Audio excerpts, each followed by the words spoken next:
ఈరోజు బైబిల్ తప్పని నిరూపించే ఏ మతోన్మాదైనా సరే, యేసుక్రీస్తు మాటలు తప్పని వాగే ఏ దుర్మార్గుడైనా సరే ఉంటే, బైబిల్ ఓపెన్ యూనివర్సిటీ ఇండియాలో ప్రసన్న బాబుగా నేనున్నాను. ధైర్యంగా ఎదుర్కో. నువ్వు ప్రేమతో ఒకవేళ కలిస్తే పసిబాలుడిగా బాబుగా ఉంటాను నీ దగ్గర. లేదు, తిరగబడితే నీ బాబునవుతాను. నేను తొక్కడానికి నా పేర్లో 2 ఉన్నాయి. బాబు అంటే చిన్న బాబు. ఎప్పుడు నువ్వు ప్రేమ కలిగి అంటే నిన్ను సహిస్తా, నిన్ను క్షమిస్తా, నిన్ను భరిస్తా, నిన్ను ప్రేమిస్తా. కాదని ఎదురు తిరుగుతావా, నీకు బాబునే కూర్చొని నిన్ను తొక్క తీసేస్తా. నీకు బైబిల్తో, వాక్యంతో, ఇశ్రాయేలు కోసం రాయబడిన వాళ్ళకి సంబంధించిన విధులను ఏమంటే ఒక ముస్లింలో ఉందండి, ముస్లింకి చెందుతుందండి, ముస్లిం మ్యారేజ్ యాక్ట్ ఉందండి, క్రిస్టియన్ మ్యారేజ్ యాక్ట్ ఉందండి. అది ఎవరికైతే ఆ వర్గానికే చెందుతుంది చట్టం. ఈరోజు బైబిల్లో ఉన్న చట్టం, ఆ రోజు రాయబడిన చట్టం కూడా అది ఇశ్రాయేలులకు చెందినది. ఆయన ప్రజలుగా వాళ్ళ మీద అమలు చేశాడు. ఆయన ప్రపంచం అంతటి మీద అమలు చేయమని చెప్పలేదు దేవుడు. యేసుక్రీస్తు వచ్చిన తర్వాత దానికి చరమగీతం పాడి ప్రపంచంలో ఒక నూతన నిబంధనను ఆయన ఇంట్రడ్యూస్ చేశాడు. కొత్త చట్టం. నీ కుడి చెంప మీద కొడితే నీ ఎడం చెంప చూపించు అనే చట్టం. నీ శత్రువు అయినా సరే వాడి కొరకు ప్రేమించు, ప్రార్థించు అని నేర్పించిన చట్టం. ఆ చట్టంలో ఒకవేళ యేసు పలికిన మాటలలో సమాజానికి వ్యతిరేకంగా ఉన్నాయన్న ఎవడైనా ఒకవేళ మత ఛాందస్యవాది ఉంటే మమ్మల్ని ఓడించిన తరువాత అప్పుడు వెళ్ళి చర్చిల మీదకి. అంతవరకు టచ్ చేస్తే సహించను. గుడి మీదకి వెళ్ళడానికి వీల్లేదు, క్రైస్తవుడు జోలికి వెళ్ళడానికి వీల్లేదు. నీకంత మగతనం ఉంటే రా ముందు మా మీదకి, నిరూపించు. యేసు పలికిన మాటలు ఈ దేశానికి వ్యతిరేకంగా ఉన్నాయి, రా మమ్మల్ని ఎదుర్కో. ధైర్యం ఉందా? It's an open challenge. పబ్లిక్గా పిలుస్తున్నాం. మమ్మల్ని ధైర్యంగా ఎదుర్కొనే దమ్ముంటే, ఒకళ్ళకి భారతదేశంలో ఎవడు అంత మొనగాడు లేకపోతే ఎల్లో విదేశాల్లో ఎవరిని ఎరువు తెచ్చుకుంటావు, అప్పు తెచ్చుకో. ఒక్కడిగా బైబిల్ తరపున జైశాలి వారసుడిగా, దేవుని వారసుడిగా, బైబిల్ విద్యార్థిగా నేను నిలబడతాను. నువ్వు చెప్పిన మాటలు తప్పని నిరూపించడానికి. నన్ను తప్పని నువ్వు నిరూపించి అప్పుడు పడగొట్టు చర్చిల్ని. అప్పుడు దాడి చేయను క్రైస్తవ సోదరుల మీద. నీకు మగతనం ఉంటే, నీకు కోపం ఉంటే, నీకు ద్వేషం ఉంటే రా నాతో మాట్లాడడానికి. అనవసరంగా క్రైస్తవ సోదరుల మధ్య, హైందవ సోదరుల మధ్య, ఇస్లాం సోదరుల మధ్య ద్వేషాగ్నిని రెచ్చగొట్టి అధికారం కోసం, కుర్చీల కోసం, కోట్ల రూపాయల కోసం, పదవుల కోసం ఆశించి ఈ దేశంలో యుద్ధోన్మాదాన్ని సృష్టిస్తున్నారు. అలాంటి వాళ్ళందరికీ క్రీస్తు తరపున హెచ్చరిక చేస్తున్నాం. ఇది ఖబర్దార్. క్రీస్తు జోలికి కానీ, బైబిల్ జోలికి కానీ ఎవడు వచ్చే అధికారం లేదు. నీకు అంత దమ్ముంటే ముందు బైబిల్ తప్పని నిరూపించి మా దగ్గరకు వచ్చి. ప్రపంచంలో ఎవడు తీసుకొస్తావు తీసుకురా. ప్రపంచంలో ఎవడు గెలవలేడు. కారణం మాకున్న ధైర్యం, నమ్మకం ఏంటో తెలుసా? యేసు అంతటి గొప్పవాడు. ఆయన చెప్పిన మాటలు అంత యథార్థమైనవి. ఆయన మాటలు తప్పని నిరూపించే మగాడు, మొనగాడు ప్రపంచంలో లేడండి. ఉంటాం ఇక్కడే ఉంటాం. ఆ రోజు మొదటి శతాబ్దంలో పౌలు అన్నాడు, పెంతుకొస్తే పండుగ దినం వరకు ఎఫెస్సులో ఉంటాను, ఎదిరించేవాడు ఎవడైనా ఉంటే రా అని. కొరింథీయులకు రాసిన మొదటి పత్రిక 16వ అధ్యాయం 7-9 వచనాలు చూడండి. రా, మొదటి శతాబ్దంలో పౌలు చేసిన యుద్ధం. కొరింథీయులకు రాసిన మొదటి పత్రిక 16వ అధ్యాయం 7-9 వచనాలు. ఏముంది అక్కడ?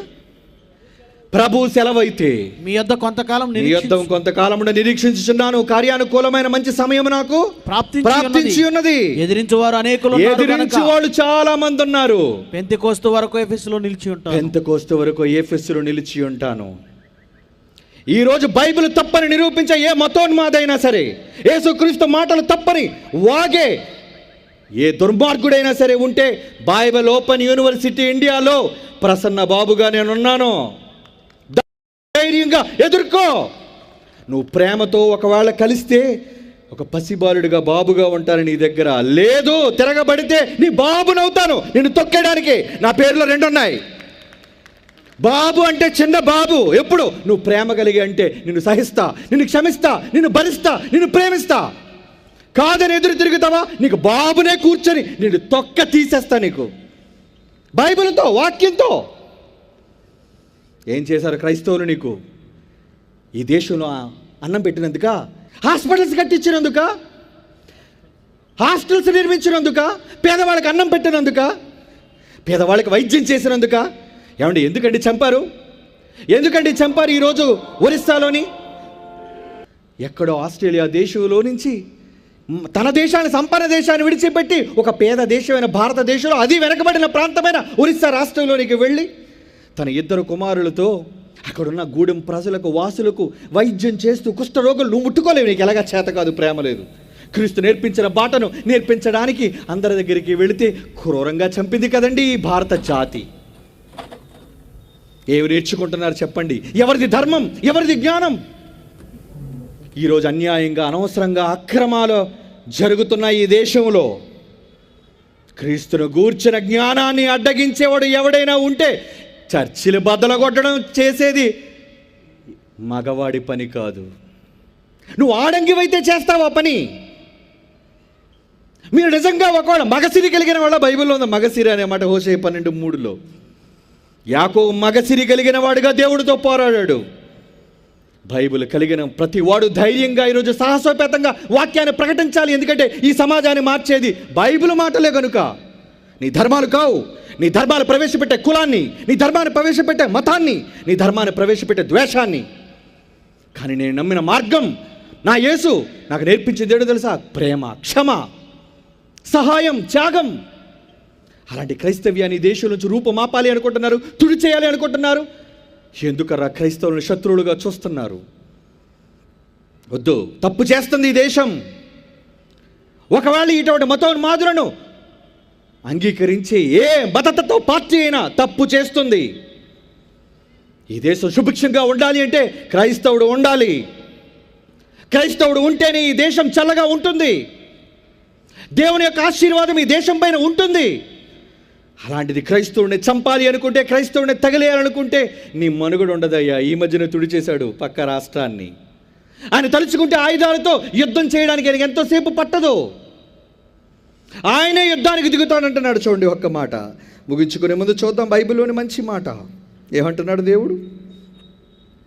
దేవుడు అంటున్న మాట ఇర్మియా గ్రంథం 21వ అధ్యాయం 5వ వచనం చూడండి ప్రియులారా. ఇర్మియా గ్రంథం 21వ అధ్యాయం 5వ వచనం. యెహోవానగు నేను, ఇర్మియా గ్రంథం 21వ అధ్యాయం 5వ వచనం. కోపం, రౌద్రం, అత్యుగ్రత కలిగిన వాడనై, బాహుబలముతో, చాచిన చేతితో నేనే మీతో యుద్ధము చేసేదను. దేవుని యుద్ధానికి దింపకండారా? మీరు తట్టుకోలేరు, సహించలేరు. ఆయన ఆయుధాలకి ఈ దేశం కాదు కదా, ప్రపంచ దేశాలు వణికిపోతాయి. యేసుక్రీస్తును రూపుమాపాలని ఎన్నో చేసిన ప్రయత్నాలు రాజ్యాల వల్లే కాదండి. రోమా ప్రభుత్వం కుప్పకూలిపోయి దాసోహం అనిపించుకుంది యేసుక్రీస్తు ముందు. ఆయన అడ్డగించాలనుకున్న అరాచక శక్తులు, పౌలు లాంటి మతోన్మాదే క్రీస్తు పాదాలు పట్టుకున్నాడు. ఈ దేశంలో అనేక మంది సన్మార్గులో నడవాలి అంటే క్రీస్తు బాట అవసరం. దాన్ని ప్రకటించేవాడు క్రైస్తవుడు. ఆ జ్ఞానాన్ని అడ్డగించే పరిస్థితులు ఈరోజు దేశంలో వచ్చినప్పుడు క్రైస్తవుడా నువ్వు మౌనంగా ఉంటావా? గళం విప్పు. క్రీస్తు యొక్క గొప్పతనం ఏంటో ప్రజల మధ్య ప్రకటించు. అది నీ బాధ్యత. అది కూడా చంపుతారా? చంపని. దాడి చేస్తారా? చెయ్యని. కానీ నువ్వు పట్టిన వాక్యం పక్షాన నువ్వు యుద్ధం చేయవలసిన వాడవై ఉన్నావు. రిజల్ట్ చెప్పేశాడు దేవుడు. చివరిగా ఈ మాట చదువు ముగించుకుందాం. వాళ్ళు యుద్ధానికి నీతో వచ్చినా వాళ్ళు గెలవలేరయ్యా. ప్రకటన గ్రంథం 17వ అధ్యాయం 14వ వచనం చూడండి ప్రియులారా. ప్రకటన గ్రంథం 17వ అధ్యాయం 14వ వచనం. మీరు గొర్రెపిల్లతో యుద్ధము చేతురు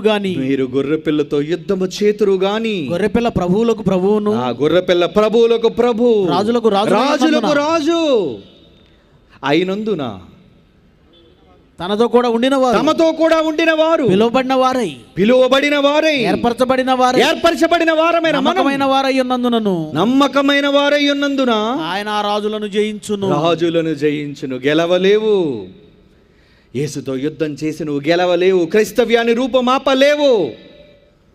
నువ్వు కుతంత్రాలు ఉపయోగించిన యుద్ధోన్మాదాన్ని నువ్వు ఒకవేళ ఈ దేశంలో చూపించిన క్రైస్తవ్యాన్ని ఈ దేశంలో నుంచి ఒక్క అడుగు కూడా ఏ శక్తి కదపలేదు. అది దేవుడు మీకు ఇచ్చిన అభయం క్రైస్తవులారా. కనుక జీవవాక్యాన్ని చేతబట్టండి. మతోన్మాదులకు భయపడకండి. ధైర్యంగా సువార్తను ప్రకటించండి. అడ్డగించేవాడు ఎవడైనా ఉంటే ఆల్ ఇండియా ట్రూ క్రిస్టియన్ కౌన్సిల్గా మాకొక్క ఫోన్ కొట్టండి.